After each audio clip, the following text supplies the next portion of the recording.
You're listening to the Wanderlust Swingers podcast with Aussie hosts Cate and Daryl. If you're curious about exploring your sexuality or the swinging, hotwifing and non-monogamous lifestyle, you've definitely come to the right podcast. Or maybe you just love travel adventures. Either way, we share our personal, sometimes juicy, sexy stories as well as swingers club and event reviews, interviews with other sassy people, and of course our global swinging adventures. We try to bring you a look into the diverse lifestyle that the swinging and non-monogamous community has. We hope you enjoy. Now let's get into the episode.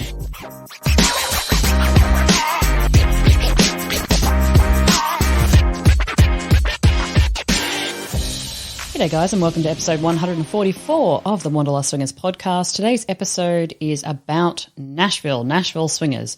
Now, clubs are different all over the world, and we've been to some shady ones, fancy ones, everything in between. Honestly, Daryl and I, over the last 6 years around the world, have been to a lot of clubs. I recently had the opportunity to go to the United States for a business trip, and I spent some time in Nashville. So today's episode is all about Nashville, what we got up to, a review of the Swingers Club, some interview later with me and Andy, and finally I'm going to close out with some female glory hole litrotica. And if you hang around, you'll find out why I'm doing some litrotica on a glory hole. But first, what is news with us? So we kind of teased it out in a recent episode that we are moving countries again, and this was a very last-minute decision. Of course, all of our Patreon members know where we're moving to, but we're ready to kind of talk to you guys about it. So we are off to the Netherlands. And I teased this on social media saying that we're moving countries, and I kind of teased it as saying, you know what, we're going to Sin City. And a lot of people obviously said, oh my God, you're moving to Vegas. Like, this is so exciting. Like, you're going to be in America. You're going to be so close to us. Like, we're going to go here. Like, we'll come and visit you when you get settled. And I did that because I was trying to throw people off the scent, because Amsterdam and the Netherlands is classified as like the original city of sin, places that allow red light districts, that have legalized prostitution, that have unions around it, like all of these things. So that's where we're moving to. We're moving about 25 minutes south of Amsterdam, and we're moving in like 2 weeks' time. So we made this decision within, I think, 48 hours of when we were offered a job there, and we decided to just take it. So we're going to go away from Croatia, and we're heading to the Netherlands. And the reason I'm so excited, guys, like I can't even begin to talk to you about how excited I am about this move, because the liberal people that live there, the LGBT rights, like it is just amazing. And the swingers clubs and BDSM clubs and parties and everything that we're going to be able to attend in the Netherlands is just blowing my mind already. So if you've been to the Netherlands, hit us up, let us know what you thought about it, what's your favorite club, where you want us to go. We're going to try and do some YouTube videos, visit a ton of new locations, and kind of really get in amongst it. And I'm also very excited because the Netherlands actually has the contraception that I need to be injected with every 3 months. They also do STI, STD testing that doesn't cost an arm and a leg. I'm just bloody excited, guys. So that's what's up with us. We are heading to the Netherlands. So if you're a long-time listener of us, like back in the day for like Swinging Down Under days and then going to Wanderlust Swingers days, we recently heard from a new listener, and they said they were like up to episode 12 or something like that.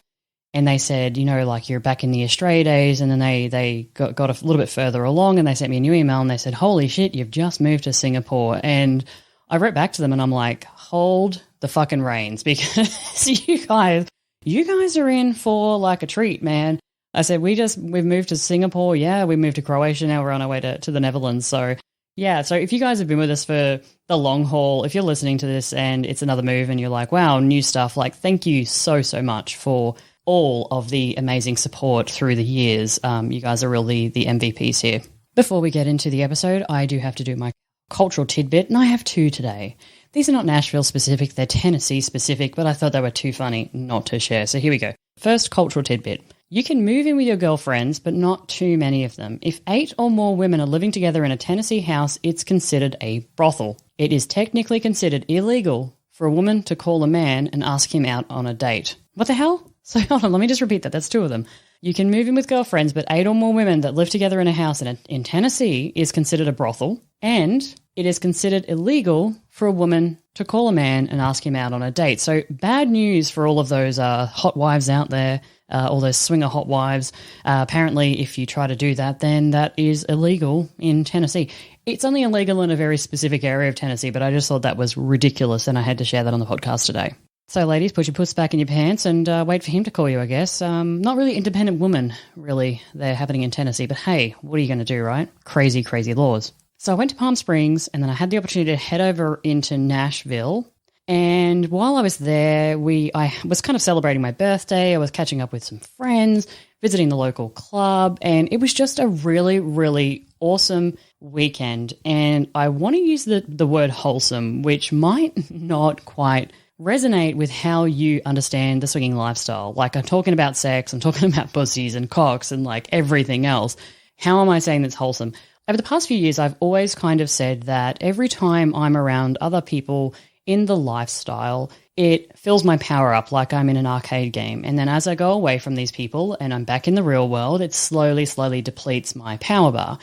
And that's why I'm saying this weekend was wholesome for me. Being around just really awesome, open-minded people and just having these great conversations about whatever comes to mind is just so powerful for me. So I just want to say thank you to everybody who came. We have a few here. I'm going to mention their names. So Monogamish came down from Canada, which I just can't believe it. I was like so amazed by that.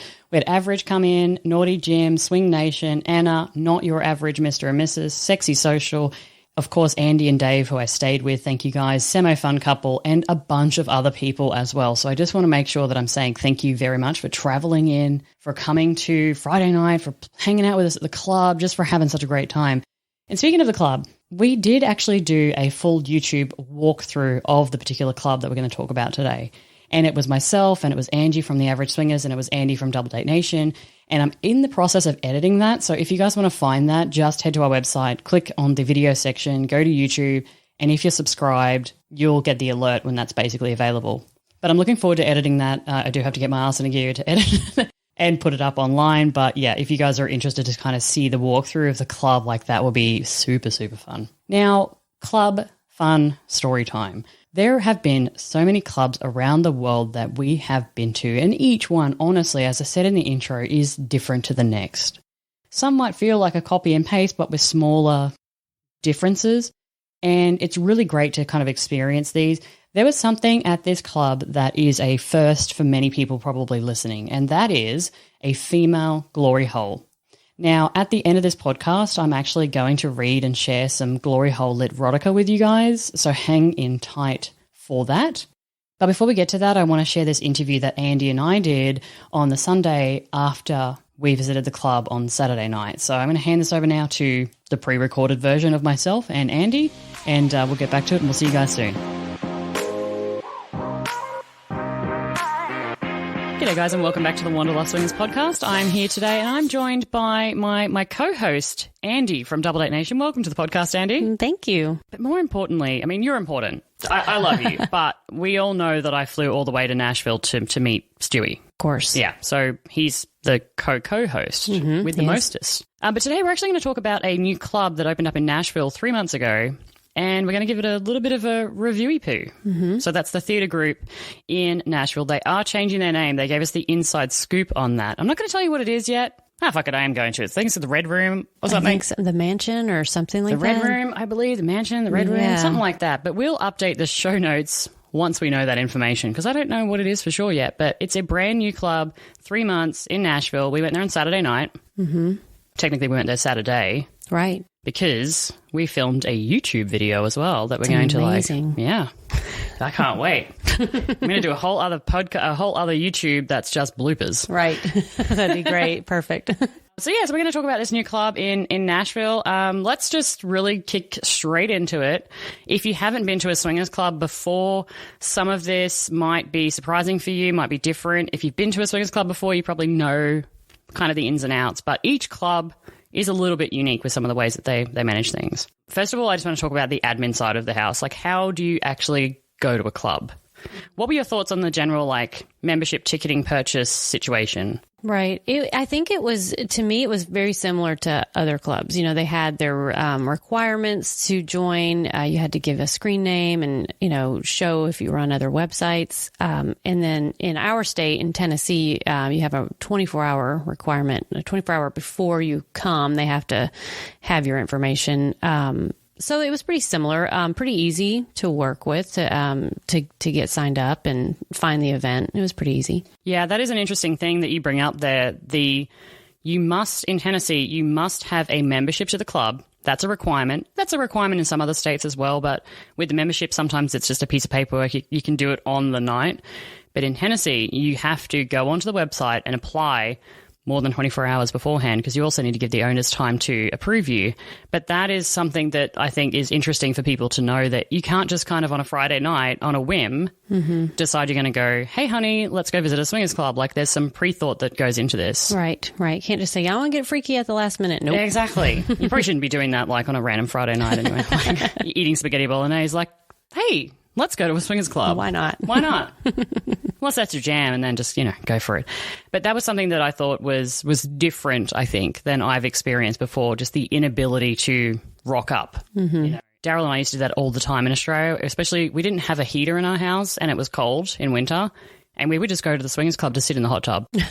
And warmth. Yeah, I'm not even joking. We just go there and we're like, well, it's cold in our house, it's hot here, and we can have drinks and talk to naked people. There you go. So it's a win-win. Yeah. Yeah, whereas you needing to kind of apply in advance was something a little bit different for me. But otherwise, yeah, you're right. Like, the process is pretty similar to most other clubs. You submit your photo, you put a screen name up, and depending on how much information you want to share on your profile is up to you. You can go into a lot of detail about what you're looking for, or just leave it pretty bare, which is exactly what I did. Yeah. I was super lazy with mine. Here's a photo. My name's Cate.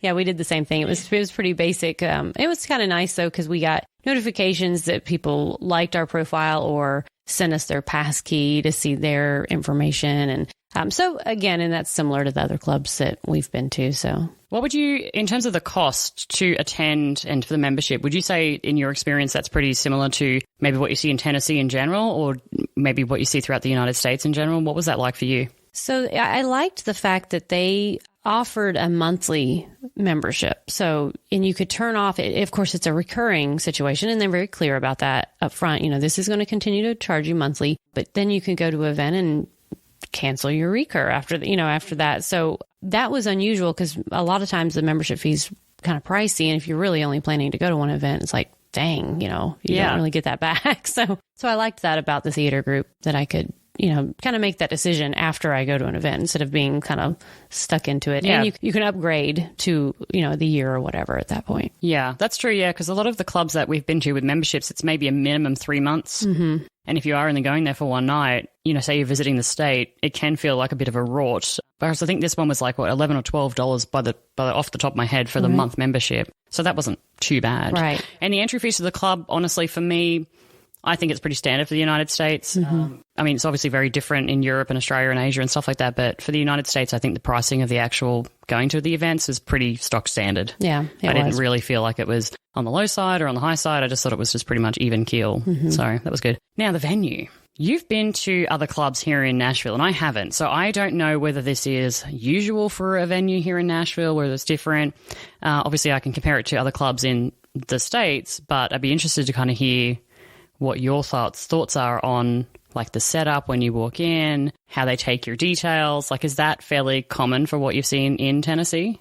It was very similar. It was a bit newer. Like, it's in an older structure itself, but they have done a lot of work to update things. So it was easy to see things, but yet it wasn't like lights right in your face too. And the staff was very, very nice as you walk in and kind of go through your information.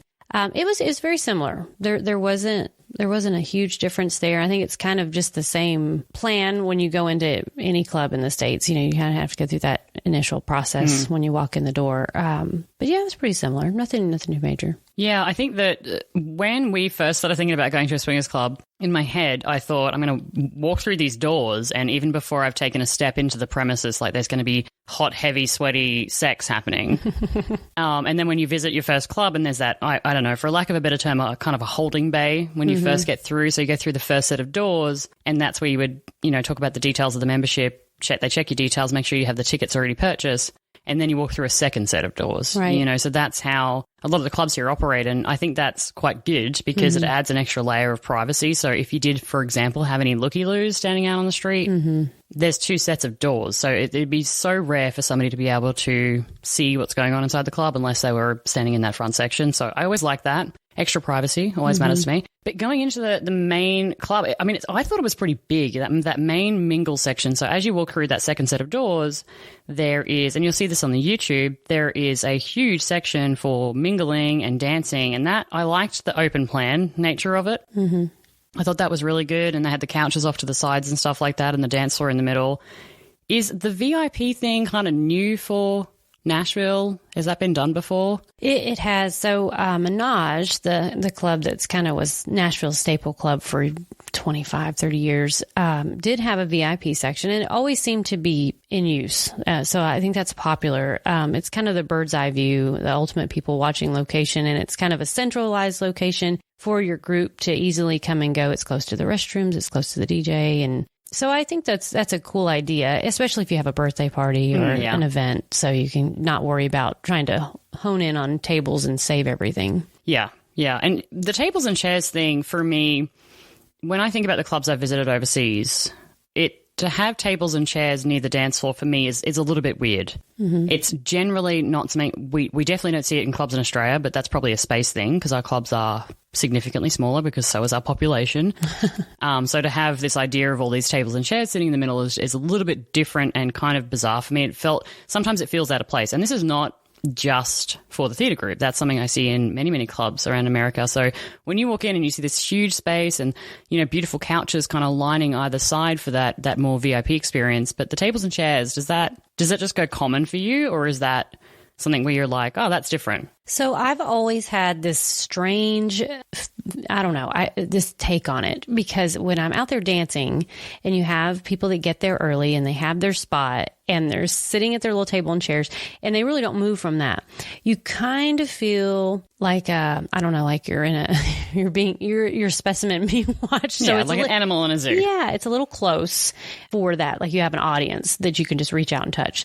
So I do like a little more space personally. I do think it's a good idea to have ample seating, but maybe not so close to the dance floor. Right. Because the worst thing ever is, especially if you're new to this and you get to a club a little bit late and there's nowhere to sit and you're just awkwardly like in the corner, like don't know what to do with your hands. So I think ample seating's good, but maybe designed a little differently. And again, they're kind of pushed on space, I think, at the theater group as well. So I'm not sure what the answer would be. Even maybe like tall, like bar tables where there's not necessarily chairs, at least where you can put your things and put your hands. So maybe that's a thought. Yeah. Well, that's actually always been my thing. I mean, I remember when Daryl and I first started dating other people in the lifestyle, and we started going to actual dinner dates, right? And you're sitting down. And I remember this feeling of like, well, we're stuck here now. You know what I mean? And I think that I decided very early that if we were going to go to a bar, well, we never do full dinners at all. Like I'm so veto on doing full dinners unless I really, really think there's going to be an awesome connection or I know the people. So generally I'd prefer to do a high top, standing up, no seats, and like nibble foods like tappers. So I think you're right, like having some taller tables, somewhere you can just put your drink and stand around it. It also allows more space, because if you're at a table of 4 and as you said, you kind of sat down and you're hunkered into your like section of the club and you're like, this is me, I'm staying here now, you're limiting the ability for anyone to come and talk to you. So people aren't going to walk up to you and actually try to strike up a conversation. One, because you're sitting down, so the height differential is just bizarre. You're kind of like holding court over the top of somebody. But 2, it just feels really closed off, whereas I think those high tables sometimes can be a little bit more welcoming and more roaming capabilities. People come and go and come out and feel like they're more welcome to come over and join in on the conversation. I don't know, just my sensation. But I did like the space. It was quite big. I liked the little VIP, the couch section. I liked the bar over to the right-hand side with kind of the chairs on it too, those high chairs, which is a great area, which is actually where the single gentlemen are allowed to kind of hang out. And they can roam around the club is my understanding, but they can't hover, was the words of one of the owners, They can roam, they can't hover. Right. Which I liked. But overall, I thought that the bartenders did a great job as well. I didn't feel like it wasn't spectacularly busy, but they had enough space, I think, around the bar as well that I think even if they did have even double the capacity that they had on the Saturday night when we were there, I don't feel like that section would be overrun. Right. So I thought the bar size was actually pretty good. Yeah, true. And they had a ton of great mixers, and they had, if you just wanted a soft drink. So bartender was working really hard and keeping up with everything, and she was also kind of buzzing around and making sure things were cleaned up, and so that was she was doing a great job. She came and delivered some water to us and another table during the evening, which I really liked. I thought that was really just one, it's super sensible, but it's just really lovely, that they're looking out for you. But I think the mixers situation at the theatre group was probably above and beyond what I've seen at many, many clubs around the United States. Sometimes it'll just be, on the bar mix, just like maybe some cola or some lemonade or something like that, and then water, and then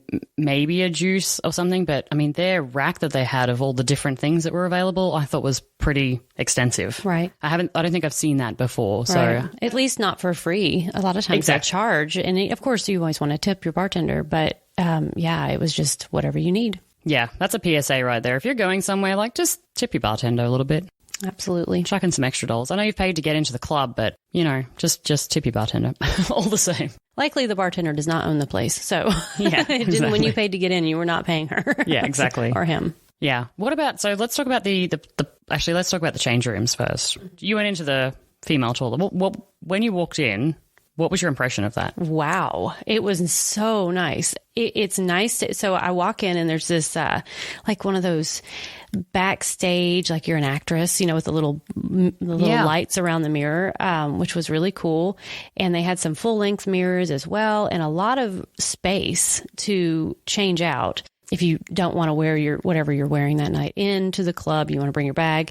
So I really liked that. Yeah. So you weren't elbow to elbow, so it wasn't awkward. Good lighting. It was good. So, you walked in. I mean, I thought the decor was beautiful. It had a little coat rack, I noticed as well, and it had a little changing room in the corner. And where you're talking about with that mirror with all the lights, it even had, I think, 5 different types of perfume. Mm-hmm.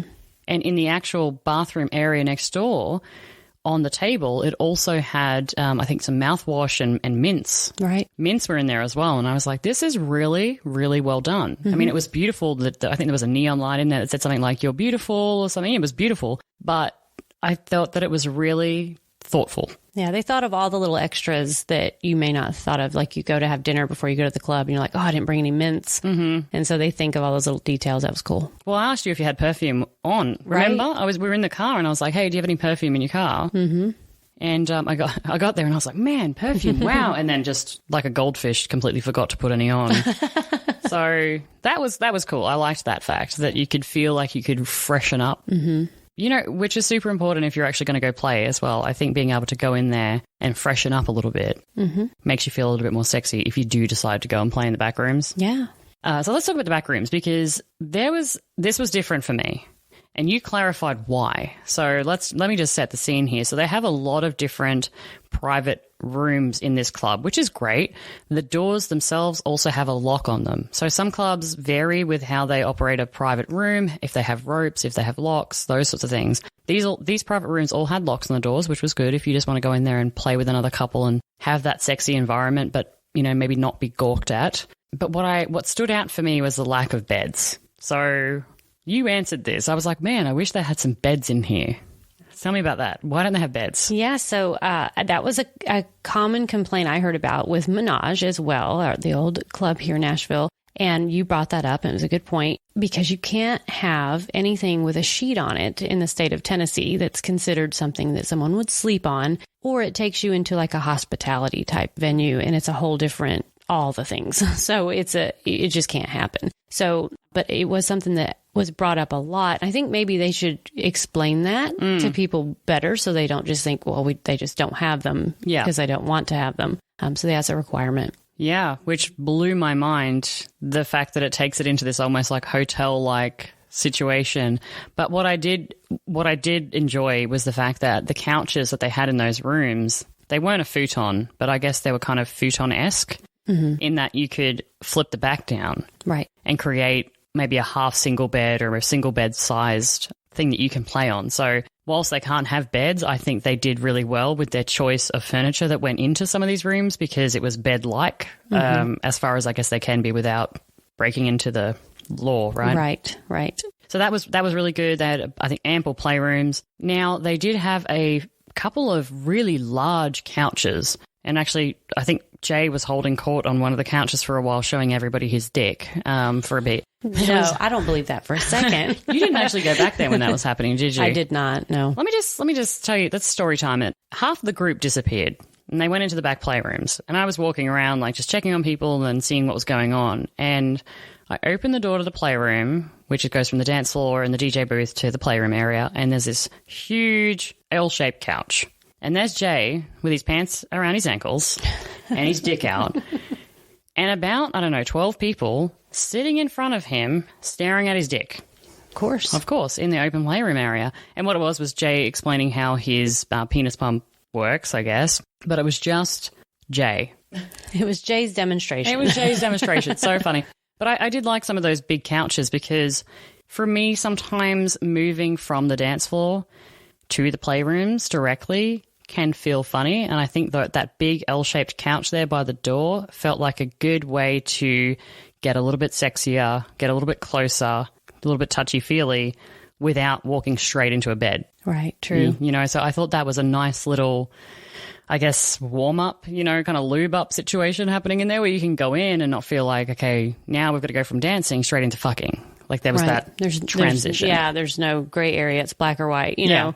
The nice thing, too, about having a large couch area is unlike kind of what we were saying about people that hang out and mingle out around the dance floor where it may be better to stand, the sitting option in the back is actually a little more comfortable because especially if you're watching, you feel a bit creepy, or I do, if I'm just standing, staring. It's like, okay. So if you sit down, you feel a little more included, and maybe you can sit a little closer to whoever you're with, or, it's a little different feel than just standing and gawking, so to speak. So that's true. Or sitting on a dining room type chair. Right. Watching. For some reason, the chair matters for me. Yeah. Like a lounge chair, I feel less sleazy and creepy. But if I was sitting watching somebody fuck on a dining room chair, mentally I'm like, now I'm delving into like the creepy realm. Right. But on a lounge chair where you can like lean back and just kind of sit and enjoy the show, if somehow feels more natural. Right. When you watch live porn. I get that. Yeah. Weird though.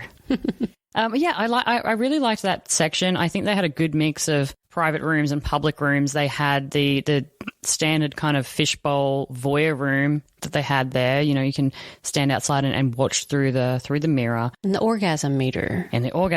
Never seen that before. That's new for me. Yeah. Do you want to explain what that is? Yeah, so it was like it was different bars in the window. It was like it would light up versus, or kind of explaining what the audio is inside the room. And so you go inside the room and you could talk and those little bars would light up. So it was interesting because you couldn't hear what was happening outside the room, but you could see. Yeah. So, yeah, it's pretty cool. How much screaming was going on, right. Or like, flesh tapping sounds. Right. Yeah, smack, smack. Smack, smack was happening in there. And then in the back room, they had a selection of different pieces of equipment and one that's brand new, which Angie really, really enjoyed. And that was actually a female glory hole. This is not something that is very common at clubs. Like never even heard of that. Exactly. Yeah. Okay, well, you haven't heard of it, so I'm going to let you actually explain it then because... It was really cool.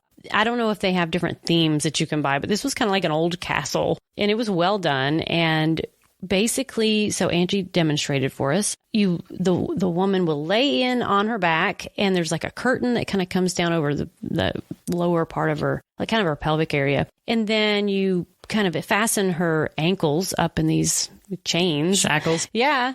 And I do want to make sure it's important to note that there were handles inside. Angie was very excited about the handle. What was she calling them? Steel handle or metal or whatever? Yeah. She was like, they're not even plastic. They're substantial. Like, they're quality ones. Yeah. And then, whoever you're playing with, you're not able to see them. And so it's very unique. This was a first for me. I was pretty excited about it. Angie was excited about it as well. Yeah. Not a lot of people, I won't say that, but some people really enjoy not knowing. That is definitely a kink for a lot of people, just that I don't know who's touching me. I don't know who's, doing. And you can obviously stipulate if you're with a group and you have 5 people that you're with, you could easily stipulate like I'm consenting and I'm okay and I feel comfortable for any of you 5. And of course, if some random person walked in the room, they're not going to randomly walk up and like touch you, of course. But right.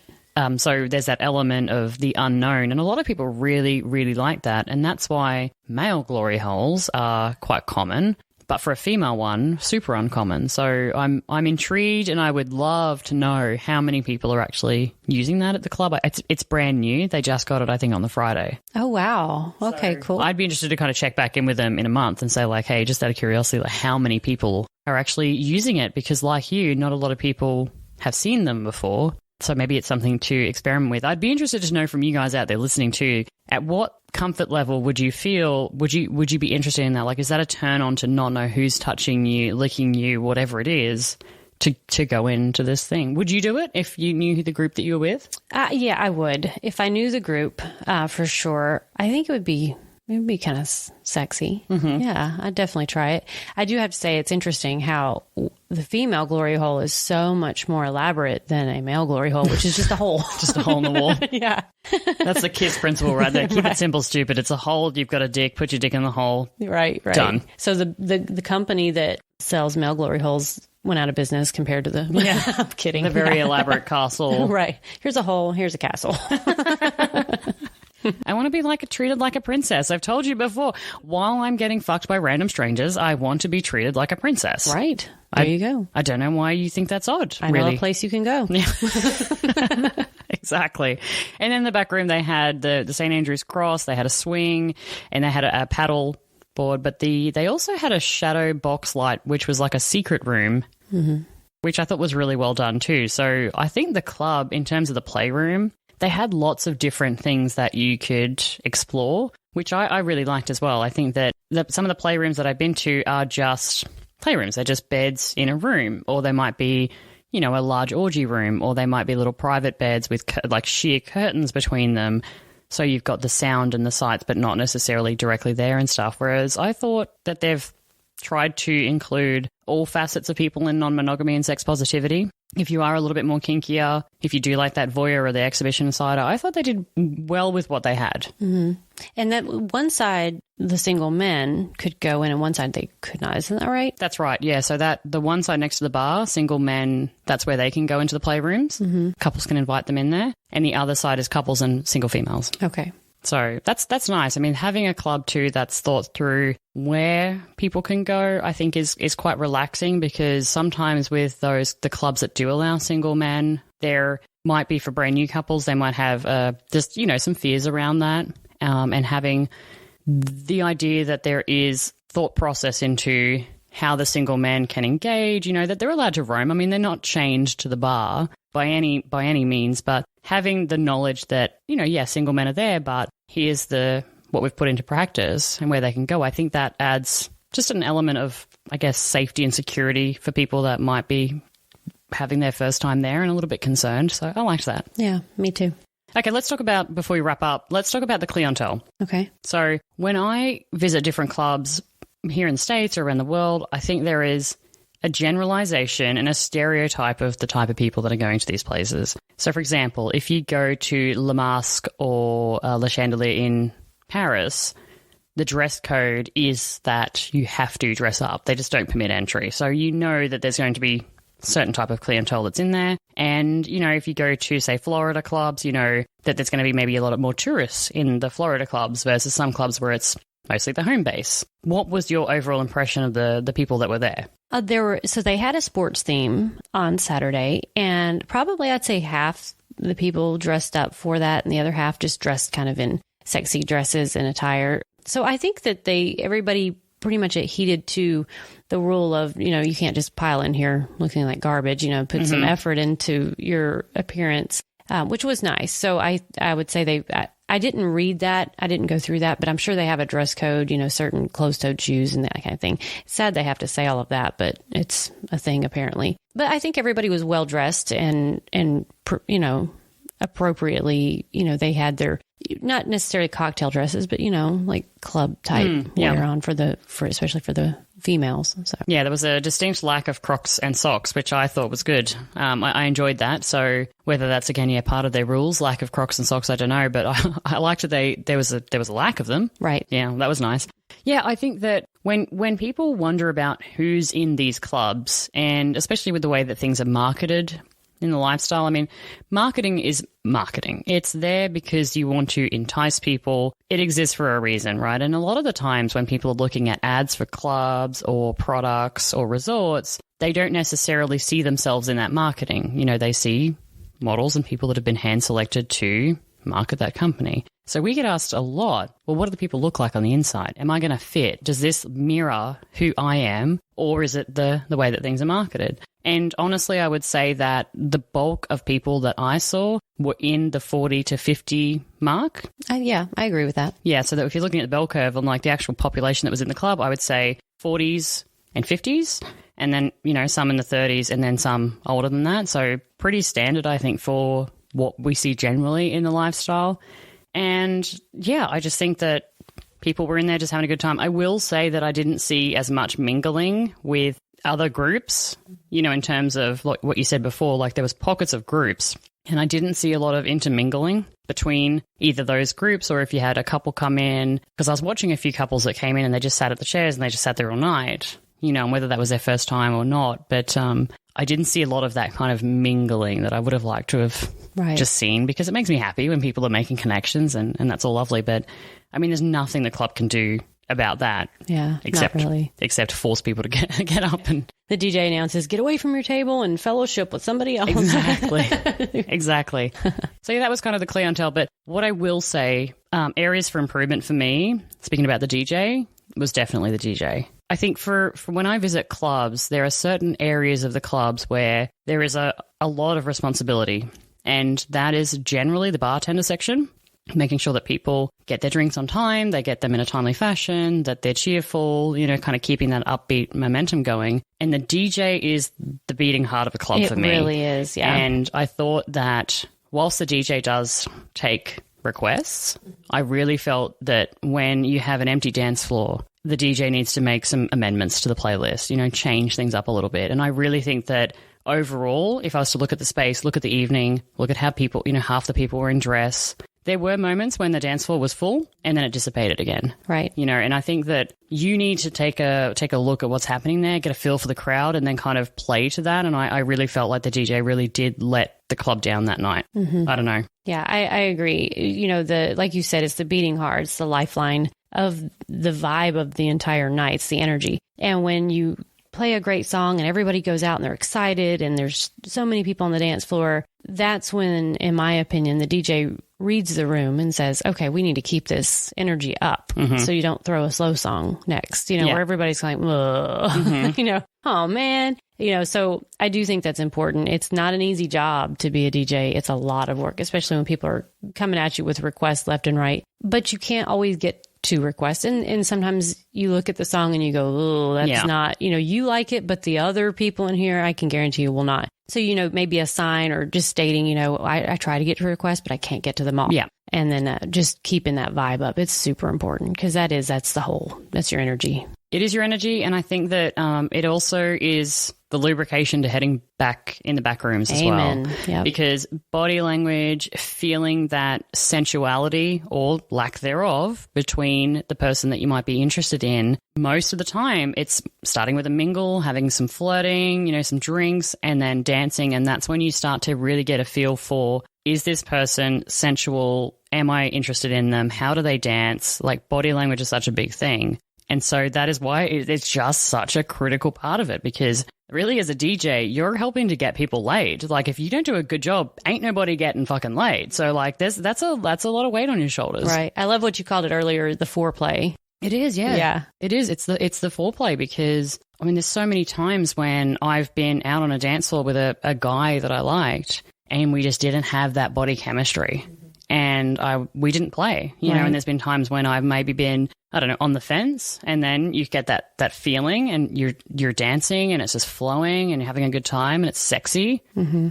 And you know, it gets sexier and sexier as the night progresses for me as well. Like, you might start out with some of those party beats, get people, like you said, energetic. Mm-hmm. And then you got to start really getting into that, like, okay, it's time to fuck music. Like, you need to, you know, there needs to be almost like this progression, I think, for how the evening goes. But yeah, I mean, he took requests, you know, he tried his best. But for me, that was like, if I was to be picky about something that I thought didn't go well, that would be my number one. Right. And I did hear that a lot from others. You know, I think that was kind of the general consensus. Theme. Yeah.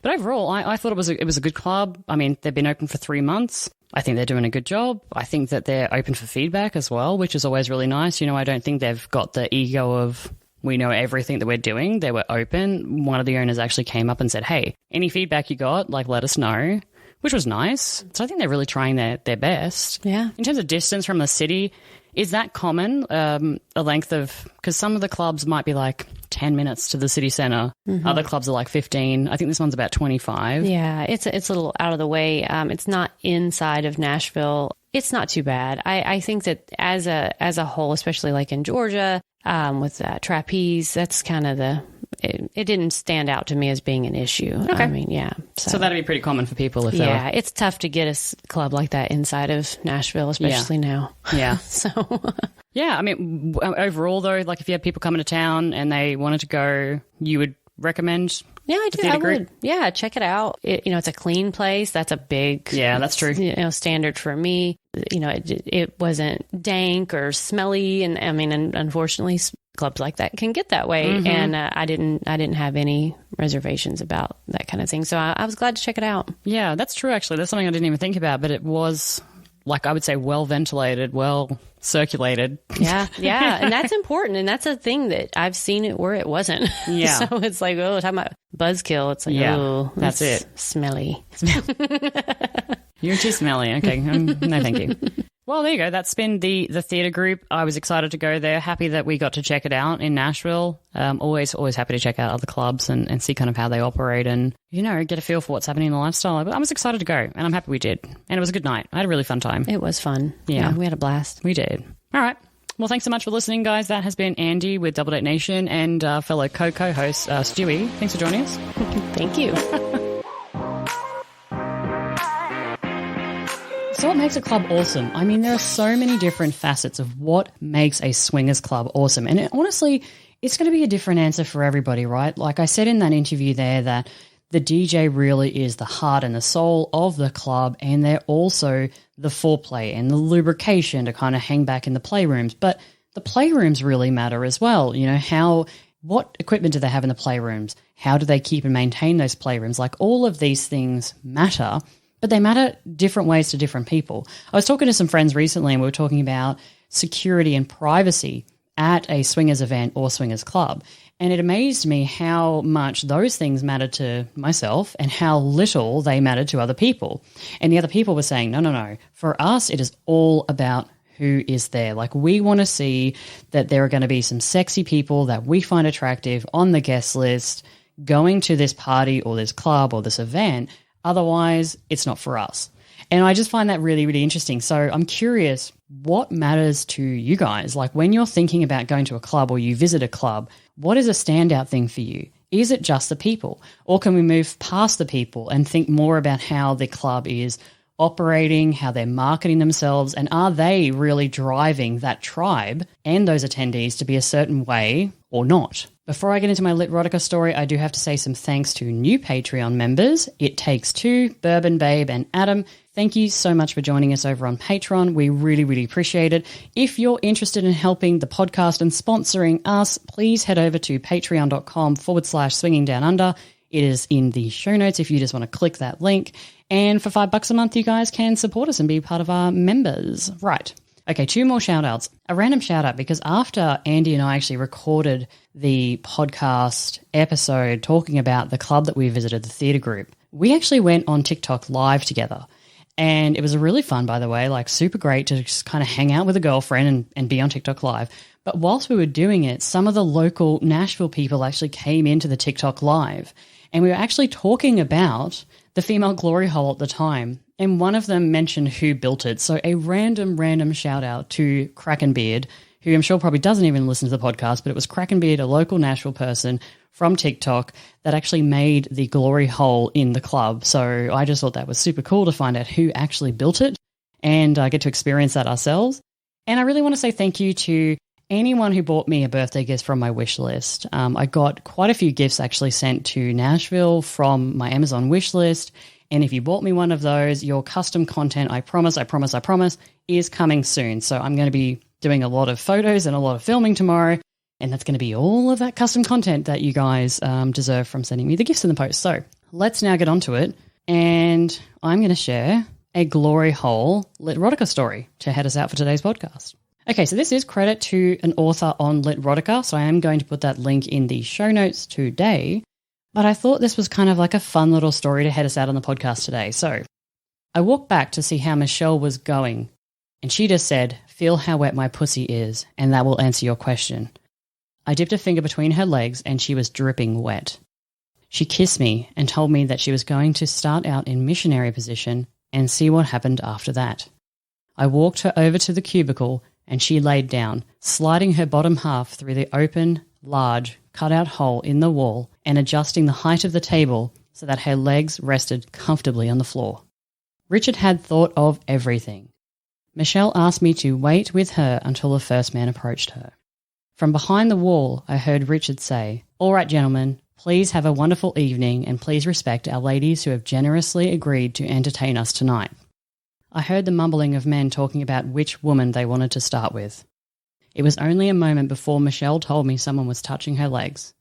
My heart was beating faster. She informed me that he was now eating her pussy and her breathing got heavier and heavier until she began to moan softly. She grabbed my hand tightly when she told me he had started to fuck her. I watched as her tits started to bounce as a stranger was now using my wife's pussy. I told Michelle, "I need to see this, dear. I'll be back," and I gave her a light kiss on the lips. She then told me, "Ken, please don't fuck any of the other women." I smiled and reassured her, "You are the only one for me, dear. This cock is yours." I left the cubicle and entered the main room to see 4 guys lined up to fuck my wife. I didn't know the protocol, but it seemed like they would fuck a woman for about 5 minutes and then let another guy have a turn. Apparently, it was so they could each fuck each woman and the woman could fuck each guy. My wife was going to fuck and suck 20 cocks tonight, a thought that made my dick get hard immediately. Over the next hour, I watched man after man stick their dick into my wife's eager pussy. Old men, young men, fat guys, thin guys, along with Brad and the VP of my wife's company, all taking turns using her with different sized dicks. So there you go, guys. That's a little bit of a glory hole litrotica story.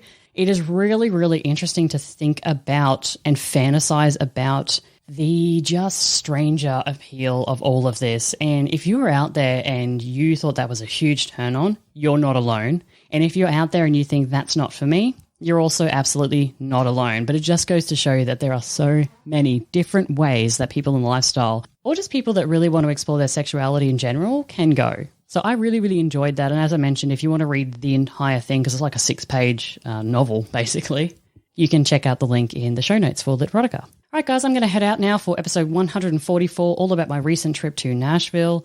Coming up, we are going to be talking about hosting sex parties, and that is a review of the Swingers Help mini booklet about hosting sex parties. So that's going to come up really soon. Daryl and I are going to record that and get it out and about because we are going to be packing for the Netherlands. Oh my God, what an exciting change. But really appreciate you guys hanging in there for episode 144. Please feel free to drop us an email on email@wanderlustswingers.com. Wanderlust is spelled with an A, not an O. So we would absolutely love to hear from you guys. If you have any questions, comments, feedback, please let us know. And if you got the time, maybe drop us a review on Apple or Spotify. It's been great chatting to you guys, and I hope to talk to you all really, really soon. Bye.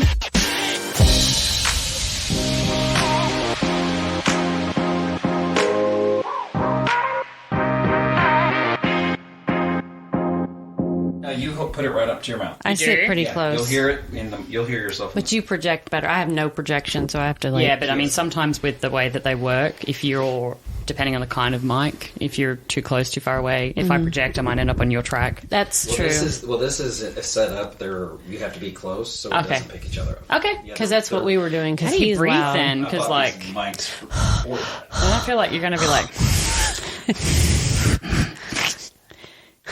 We're just doing an ASMR track now. Oh, we should do that. That's what they're doing on the live last night. They were doing ASMR? Well, I mean, they were eating the fucking pretzels and stuff. How to be repulsive. Okay. It's Andy from Double Date Nation. Okay. Yeah.